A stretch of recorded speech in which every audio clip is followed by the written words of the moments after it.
This is the 21st talk in the collection, and this is called Living with the Cobra. And this is a little talk that Ajahn Chah gave to a woman called Marjorie Still, an Englishwoman, an elderly Englishwoman, and it was a final instruction being given to her, and she spent a couple of months at Wat Pah Nanachat in 1978, beginning of 1979, and I was there for this one. Living with the Cobra. This short talk is for the benefit of a new disciple who will soon be returning to London. May it serve to help you understand the teaching that you studied here at Wat Pah Pong. Most simply, this is the practice to be free of suffering in the cycle of birth and death. In order to do this practice, remember to regard all the various activities of mind, all those you like and all those you dislike, in the same way as you would regard a cobra. The cobra is an extremely poisonous snake, poisonous enough to cause death if it should bite us. And so it is with our moods also. The moods that we like are poisonous. The moods that we dislike are also poisonous. They prevent our minds from being free, and they hinder our understanding of the truth as it was taught by the Buddha. Thus it's necessary to try to maintain our mindfulness throughout the day and night. Whatever you may be doing, be it standing, sitting, lying down, speaking, or whatever, you should do with mindfulness. When you're able to establish this mindfulness, you'll find that there will arise clear comprehension associated with it, and these two conditions will bring about wisdom. Thus mindfulness, clear comprehension, and wisdom will work together, and you'll be like one who is awake both day and night.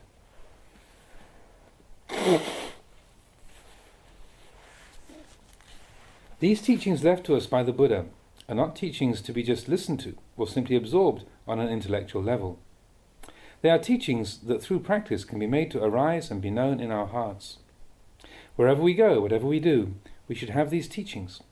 And what we mean by to have these teachings, or to have the truth, is that whatever we do or say with wisdom.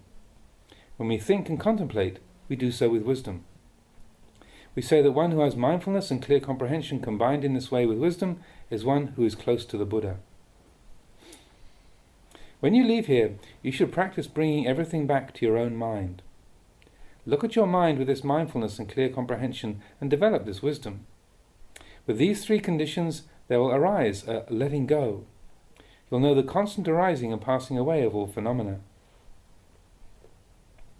You should know that that which is arising and passing away is only the activity of mind. When something arises, it passes away, and is followed by further arising and passing away. In the way of Dhamma, we call this arising and passing away birth and death. And this is everything. This is all there is. When suffering has arisen, it passes away. And when it has passed away, suffering arises again. There's just suffering arising and passing away. When you see this much, you'll be able to know constantly this arising and passing away. When your knowing is constant, you'll see that this is really all there is. Everything is just birth and death. It's not as if there's anything that carries on. There's just this arising and passing away as it is. That's all. This kind of seeing will give rise to a tranquil feeling of dispassion towards the world. Such a feeling arises when we see that actually there is nothing worth wanting.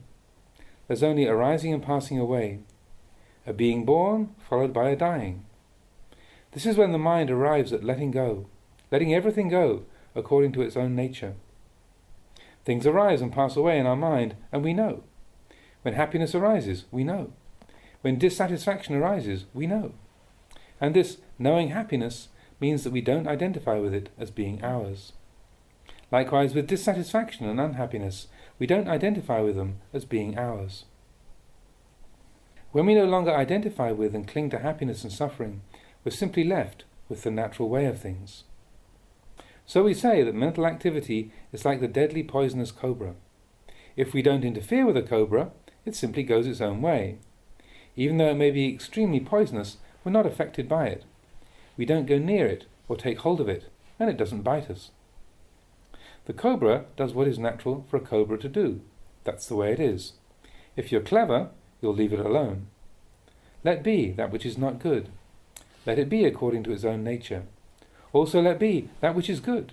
Let your liking and your disliking be, the same way that you don't interfere with a cobra. So, one who is intelligent will have this kind of attitude towards the various moods that arise in the mind. When goodness arises, we let it be good, but we know also.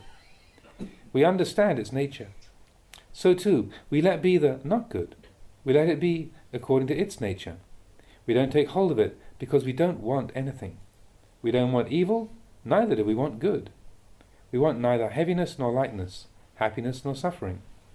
When, in this way, our wanting is at an end, peace is firmly established.